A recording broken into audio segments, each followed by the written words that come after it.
Hi, everyone. I'm excited to be here today to talk to you about some of the miracle stories that are happening right here in our own city, in our own state, every day. My name is Tony Kausha, and the title of our show is Tony's 50,000 Coincidence Miracles. Please note, this show is not about religion, and we're not trying to change anyone's religion, and we're not trying to get you to join any religion. It's just about miracle stories. I don't know of any religion on the planet that doesn't talk about miracles. That's why religions begin, because they have something that's telling them there's really a God. But we're not going to get into that. We're going to just talk about miracles and leave the decisions about all that up to you. So we don't care what religion you are. We just want to talk about miracles. If you are an atheist, I think you'll enjoy the program as well, although I can't guarantee you'll remain an atheist very long after you hear many convincing stories, coincidence kinds of stories about miracles. You can email me your own stories if you wish. We'll try to use all we can on the show. I can't guarantee we will, depending on volume and time, but you're welcome to send your stories on to us, and we will mention them when we can. You can send them to the following email address. But please notice that if we do use your story, we won't mention your name. We'll keep you anonymous. And we suggest that in your story, when you send it to us, don't use your correct name. That way anyone listening will not be able to figure out that it was you that sent the story in. The email address you can send your stories to is very easy to remember. It consists of 2 words and 3 numbers. The first word is Tony, spelled Tony, and the second word is and, spelled A-N-D, and the numbers are 777. So once again, the name is Tony and 777 at AOL.com. Well, let us begin. Our first story today is kind of amazing. It's from a man who tells us that he went shopping at Walmart, and when he came out of Walmart, there was a truck parked behind him with 3-letter H's, the letter H like for Henry or for Hightower. So 3-letter H's, and H is the 8th letter of the alphabet, so 3 H's also means 3 8s, the number 888, which stands for the name of Jesus. And he had a car parked beside him on one side with 3 8s. The license plate had 3 8s, not 3 H's. And the car on the other side had 3 5s. So he said it certainly got his attention, but he didn't notice any miracles happening. He just wanted to let us know he certainly had something happen that got his attention, and he was thinking about God after all that happened, obviously. So some of this may be happening to you folks out there. You hear about things like this on our radio show happening. People are getting clues and signs and coincidences, and you may not be getting them. So I just encourage you to just keep talking to God. That's the main thing to do. Keep talking to God, asking for inspirations, asking for ideas. No matter what religion you are, if you keep talking to God, eventually you'll start noticing God is talking to you. And no matter what religion you are, and he'll get you to be whatever religion he wants you to be. The bottom line is God is available. He exists. He knows everything. And if you talk to him, he hears you. And that's the bottom line. So religions are supposed to make us friends of God. All the religions are supposed to help us become friends of God. So if you start talking to God already, just start talking to God, he's invisible and soundless, you've already achieved and accomplished what religion is supposed to do. So that's why it's so simple. Okay, religions are supposed to teach you how to become God's friend. Well, if you just become God's friend, then he'll tell you what religion to become a part of, okay? And we need to have religions because otherwise, when everybody living today dies, if there's no religions around, there won't be anybody to teach the next generation what we're learning about God.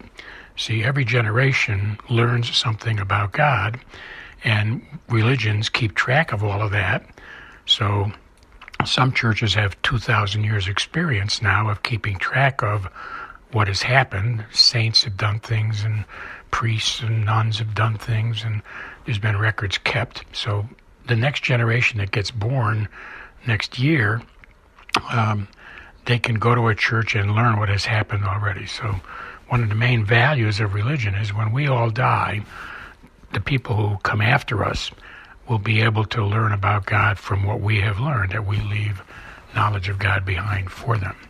Our next sharing is from someone who benefited from a past story on our radio shows as well. You may remember, if you were listening that week, that this happened to me personally once.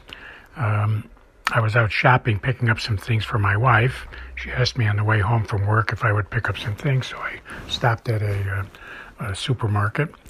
And I finished picking up the things, and I was walking toward the exit to my car, and I got inspired. I was passing by the flower department, and I got inspired to buy my wife flowers. And I said, Lord, I haven't gotten her flowers in 15 years. She's going to think I'm cheating on her or I'm crazy. I haven't gotten her flowers in 15 years. And I felt like he was chuckling. I haven't gotten her flowers for 15 years. I probably should have been buying her flowers every month because she was a fantastic woman. She's in heaven now, but she was always a fantastic woman. And we were married for 53 years. But in any event, I said, Lord, she's going to think something's weird. And he inspired me and said, trust me, get her flowers. And I said, okay. And I'm just want to remind you, I don't hear voices.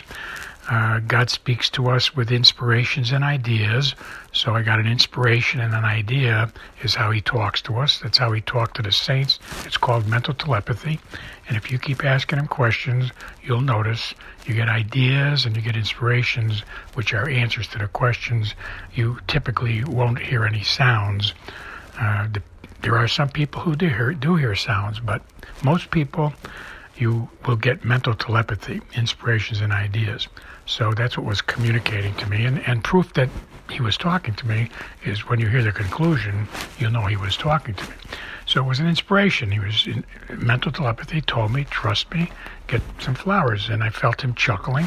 So I got the flowers. And then when I got home, I walked in the front door. I had the flowers in front of my body as I walked in. And as I walked in, my wife was on the other side of the door. She looked at the flowers, and she started to cry. She started sobbing. And I said, why are you sobbing? Why are you crying? And she looked at me after she caught her breath and said, Tony, when I woke up this morning, I realized you have not bought me flowers in a long time. So I said to God, I said, why hasn't he bought me flowers in such a long time? What's happening to our marriage? And here you come home with the flowers on the exact day. Okay, so hopefully this will prove to you that God does talk to us, right? I told you it's mental telepathy. I did what I was getting inspired, the ideas in my head. And when I got home, the proof was my wife had asked in the morning, why doesn't he get flowers? And that's why God was chuckling. So God had this all set up. All right, so hopefully this is impressing on all of you that when you talk to God, you will have mental telepathy as answers, so hopefully. Now, someone out there heard this, and what they did, they were going to visit their daughter one day, and because of our story, which they had heard, they bought flowers for their daughter, and the same thing happened. When they got there, their daughter was very impressed about getting flowers from their father, which is a unique thing in most cases. Our next coincidence miracle is something that's really amazing and something flabbergasting just happened. I was preparing for this radio broadcast by gathering up information about miracles people have sent me, miracle stories, coincidence kinds of miracle stories, and I was drawing together a wonderful story, a coincidence miracle that I got from a friend of mine who lives in Woodbury, Connecticut. And I was reading it, reviewing it. And as I was doing that, I got a text message sent to me on my iPhone as I was preparing for this show. And the text message I got on my iPhone was from another person in Woodbury, Connecticut, while I was reading the story I'd gotten 2 weeks ago from somebody else living in Woodbury. And I don't get many stories from Woodbury, Connecticut. I probably get maybe one every 3 months. And so on this particular moment, it was in the same 60 seconds, I was reading one message from somebody in Woodbury, and then I got a text message. Now, why this is really amazing is the text message I got was not sent to me. It was a text message sent to a friend of a friend in Woodbury, Connecticut. So 2 people in Woodbury, Connecticut were sending texts back and forth. And the text was about somebody named Tony. And that's the only mention of Tony in the whole text message, the fact that my name was mentioned. And I was not one of the people addressed to get the text message. So apparently, artificial intelligence saw my name in the text message, and it didn't see my name in the to address box. So apparently, artificial intelligence took it upon itself and said, oh, I'll send him a copy. So that's what happened. I received a copy, and I've texted the person back. We'll see what happens in the future here. But I'm just blown away. If you can just summarize that, I was studying a miraculous story from somebody who lives in Woodbury, Connecticut. They sent me an email with their story, and I was, reading it so I could put it on the radio show. And I got this mysterious text from somebody else in Woodbury, Connecticut, and they didn't intend it to come to me, but somehow it had to be artificial intelligence, I think, somehow, or I could probably say it was God's providence, because I just received a miracle. It's clearly a coincidence miracle. So now I will get into the miracle story from Woodbury, Connecticut. I got the following email from a friend in Woodbury, Connecticut. Dear Tony, I was inspired to practice some breathing techniques developed by a man named Wim Hoff. That's W-I-M. I guess it's William, but it's spelled W-I-M. And then Hoff is spelled H-O-F-F, Hoff.